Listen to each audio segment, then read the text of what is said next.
Welcome to my channel. Today I'm going to show you how to make a realistic t-shirt mock-up. First, we're going to go to Photopea.com. It's a free online photo editor.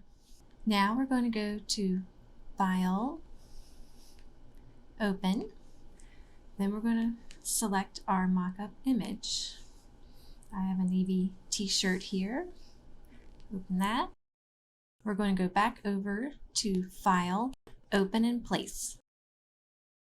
Then we're going to get our t-shirt design. You can't see mine because it's a white image on a transparent background. So we want a PNG, and mine is called Your T-Shirt Design. And there it is. So we will just shrink it down by pulling on the corners. Go over to each corner till it's the right size, and then we'll slide it over to the middle. And the rule for where you should place your design is about 3 inches below the neckline. Our next step is to go over here, click on the background on the mock-up image, and we need to duplicate that image. So we're going to right click on the background and go all the way down till we see duplicate layer. All right, and there it is. Now we need to move that duplicated layer above your t-shirt design. There we go. And now it covers your t-shirt design, but that's just temporarily. So now we're going to change the blending mode of this top layer from normal, and then we're going to scroll down until we see hard light. There you go. Now you can see your t-shirt design showing through. The next step we need to do on this top layer is we need to right click again, and then we're going to go down until we see clipping mask.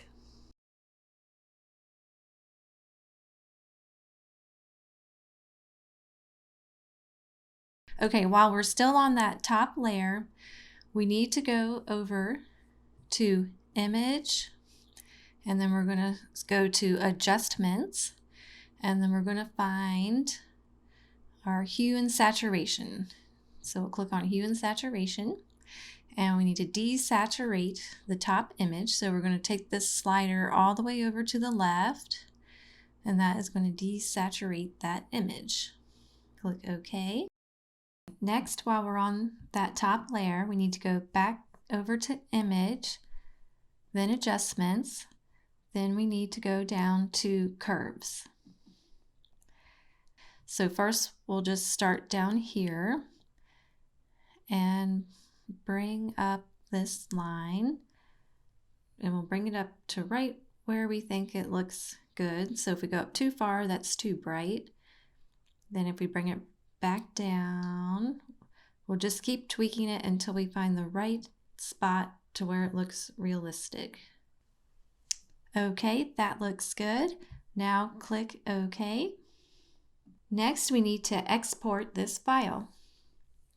Go up to File, Export As, then go down to JPEG, and a little box pops up. We're working with a large image, so if you have an Etsy shop, we need to take this from 4,000 pixels down to 2,000 pixels because Etsy does have a 10 megabyte file size limit. And then if you click on this little link, it's going to automatically change the other side to the right size. And all we have to do now is click Save, and it automatically saves it into your Downloads folder. Click right here, and there it is. Beautiful.